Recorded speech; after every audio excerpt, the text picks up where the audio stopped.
What's up, guys? I'm just a gamer, and I'm back with my review for Warhammer 40K Space Marine 2. And I know this is a very late review. I finished playing this game quite a while ago, but I usually tend to try to put my reviews at the end of uploading my playthroughs of games.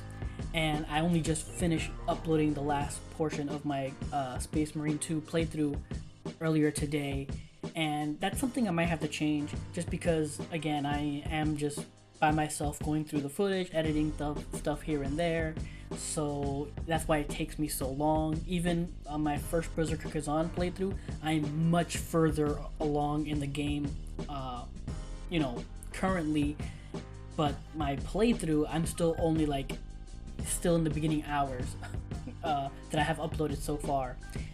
And yeah, so that's something I might have to change. But again, apologies for the late review, but I do want to get my thoughts on this game out there. So yeah, enough me talking, let's get to it. Starting off with the story, I really enjoyed it. I think they did a fantastic job of really pulling me into the world of Warhammer 40K. Obviously, if you know more about that universe, you'll probably get a lot more out of it, from all the little intricacies and all the little call outs and all the little things here and there that really flesh things out, or people can call out and say oh, I know that. But for a layman like me who really doesn't know much, I still think it did a really good job of pulling me in and making me wonder oh my goodness, this is kind of morbid and cruel and yet somehow noble and honorable at the same time. And yeah, I think the game did a really good job with that, developing the world, or showcasing the world or universe of Warhammer 40k. The one thing I will say criticism wise is, in the first game we follow Titus, and in this game we follow Titus, so we know a lot about that character already, and we get two new side characters in this game, and I feel like they weren't really fleshed out all that much. I really would have liked to learn more about Gadriel and Charon. We get little snippets of their backstory here and there, and obviously their personality traits, but really not much. And I feel like they could have gone a bit more deeper into each of them.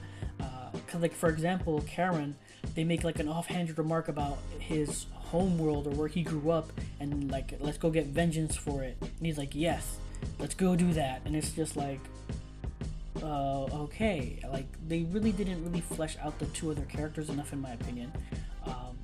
And that's something they could have probably focused on, just because again, we've already played as Titus and know of Titus from the first game, and we're playing him in this game, so they could have fleshed out the side characters a bit more in that regard, in my opinion.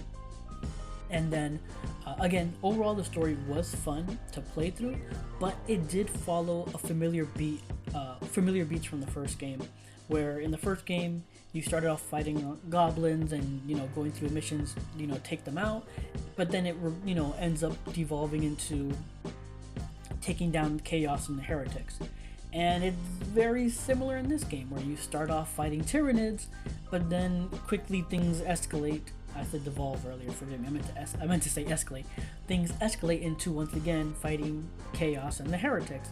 And so it was kind of familiar in that sense. Overall, it's still good, it's still great, it's still fun to play, but I did feel like it was familiar beats there, here and there, that nothing really took me by surprise. One or two things were surprising, but nothing really took me by surprise story-wise or story beat-wise. And that's something that I wish they could have maybe fleshed out more, or done a bit more with. But again, overall, I really enjoyed the story, and I had a really fun time with it. When it comes to performance, the game ran relatively well. There were a few hiccups here and there. I did see a bug here or two with some of the some of the stuff not loading in, or some of something in the far distance kind of meshing through, but nothing too crazy in that front. And then I was playing on a PS5 Pro, so please take it as well. And even then, I did get some, frame drops here and there, but I don't know if that's just because the game hasn't been optimized for PlayStation PS5 Pro. And I know the developer Saber, they've been consistently putting out patches to help improve that, so who's to say that won't get better down the line. But overall, it ran relatively smoothly for me. None of the frame drops were ever too noticeable. at least for me. Or at least they weren't that distracting. My biggest, I would say, like, concern would be the audio mixing, specifically voice lines, dialogue, because during cutscenes or cinematics, the voice lines, the dialogue was like very low and muted sounding, and like I could barely hear it even with the volume all the way up. And then even in game, the voice lines came out, still a bit lower than everything else. Even when I did try lowering everything else to bring up the voice lines, it was still very low and very muted. I will say it was much louder in game than it was in cinematics, but still, there was a bit of like, it was a very low sounding even in game. And that was like the only really major thing I would say I had a problem with when it comes to the technical aspect. It's just like the audio mixing was just a bit off for me. But overall, the game ran pretty smoothly for me. I have no qualms. I thought it was fast-paced. Action was fantastic. I tried playing the 30 FPS mode just because I heard it's really good, and just because visually it's much better. But as much nicer as it was looking, I just couldn't do it. I need my 60 FPS. Even if it wasn't a consistent FPS, it's so much better for me. I just I just prefer it much more than anything else. Just having that, 60 FPS rate. But yeah, overall, performance-wise, it's alright. I would just say there's a few things here and there, especially when it comes to audio mixing, but overall, the game is solid, and I had no real big issues with it. Lastly, the gameplay, the real meat of this game, and honestly, it's fantastic. It got a little getting used to, just because unlike the first game, the melees are on the right trigger buttons instead of the face buttons, and shooting is still left, aiming is still on the left, and it's a bit weird at first, but once you understand the different mechanics and how they work, it's amazing, and it just feels so fluid and good. And I really like the aspect of being aggressive. Like, you have to like go in, attack. That's how you get health back. Like, doing executions on people is how you get armor back. And it's like, it basically all about pushing forward, keep going, like, get into the fray. I mean, you can hang back and shoot from the back, but it really rewards you for like really jumping in there and stomping things down. Not that it's easy. It is pretty tough. Even on, like, I want to say the veteran difficulty, it was a little rough. I did die quite a few times here and there. But honestly, the gameplay in this game is fantastic. The executions are brutal and just fun to watch when you're able to like to just pull apart Tyranids and stuff like that. I really like how each melee weapon did have a few different executions that you could, pull off. And even then, even if you do have a weapon, sometimes the executions are just, based on, randomness of you using your hands and feet, you using your fists to like rip them apart. It's really fantastic. The only thing I will say, or I'm more surprised by, is the fact that there, like, multiplayer, there's operations that tie into the main game, and some of extra ones as well, and some of the mechanics in operations or in the multiplayer are nowhere in the single player.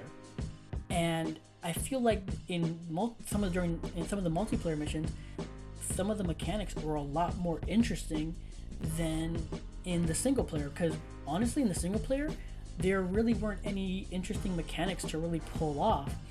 For example, one of the more late missions for like one of the multiplayer missions, you have to go through this dark cavern, and you have one of the players has to hold on to like this cup that like shields you from the darkness, and you have to fight through the cavern to get out, while that one person is handicapped, searching around and doing stuff like that. None of that is in the single player campaign. At no point do we have something like that. And similarly, in the single player campaign, we see like this giant creature, this giant like dragon looking enemy, and we see him we're able to like avoid him, but we never fight him. But you come to find that like in one of the multiplayer missions, you do fight him, and it's just like, why wasn't that? That could have been a really fun fight to have in the single player. Why wasn't it there? And similarly, there's just other multiplayer missions that they have like these unique mechanics or fights that happen that are nowhere in the single player. In fact, there's more bosses in the multiplayer than I would say in the single player. I could be off. I could be wrong about that, but it just felt that way just because. Honestly, in the single player, it was very straightforward. You would just go to point A, point B, and just rip and tear through everything between you. There was no real, like, not obstacle, but like, there's no unique gameplay segment that like helped you flow, like get you through that. The only exception being were some jetpack segments where you had a jetpack and you can like jump up and boost around at certain locations. That's honestly it. And it was just like, I'm just surprised that multiplayer missions had a lot more interesting mechanics to play with and to like really challenge you and to really like get you thinking of like, oh, how am I going to do this? How are we going to do this? And it was just kind of a bummer to me that some of that wasn't in the single player campaign. And it would have been really fun and really interesting way to like mix things up, change things up so things didn't get like repetitive. That being said, the game is still fun as heck. I really enjoyed the single player. It was still like, and that's a testament to just the combat itself, the gameplay itself, of just how fun it is. I never felt that, even though there weren't any interesting gameplay segments like there are in multiplayer. The gameplay in single player still just felt fun every step of the way. But I really do wish they had some of that fun stuff from multiplayer in the single player campaign. And that's my only real big gripe about gameplay wise. Just that, you know, they could have done a bit more in single player like they did in multiplayer. But still, the gameplay in the game is top notch, fantastic, brutal, and just super, super fun. But those are my thoughts and my review of Warhammer 40K Space Marine 2. Overall, I really had a blast with this game. I really enjoyed it. Again, there are a few nitpicks here and there. Story-wise, the beats were a bit familiar to the first game. Performance-wise, there were a few little things here and there, especially when it comes to audio mixing. And then gameplay-wise, my only real big complaint is the fact that there was a lot more fun stuff in multiplayer than there is in the single-player campaign. And I just wish they would have brought some of that over to the single-player campaign. But overall, the story was still fun. The gameplay was still fast and furious. The game ran smoothly enough. And yeah, just gameplay wise, it's just a freaking blast, just mowing through all these different enemies. It was just so much fun. But yeah, those are my thoughts. That's my review. If you enjoyed this video, please leave a like or comment down below. I'd appreciate any feedback. I'm streaming on Twitch as well as on YouTube, so you can follow me at twitch.tv/justagamerink, all together in word, or click the link below, or you can hit the notification button to let you know when I go live on YouTube. I haven't figured out multi-streaming, so I'm still figuring some stuff out there, so please keep an eye out for that. But yeah, what are your thoughts on Space Marine 2? Did you enjoy it? Did you like it?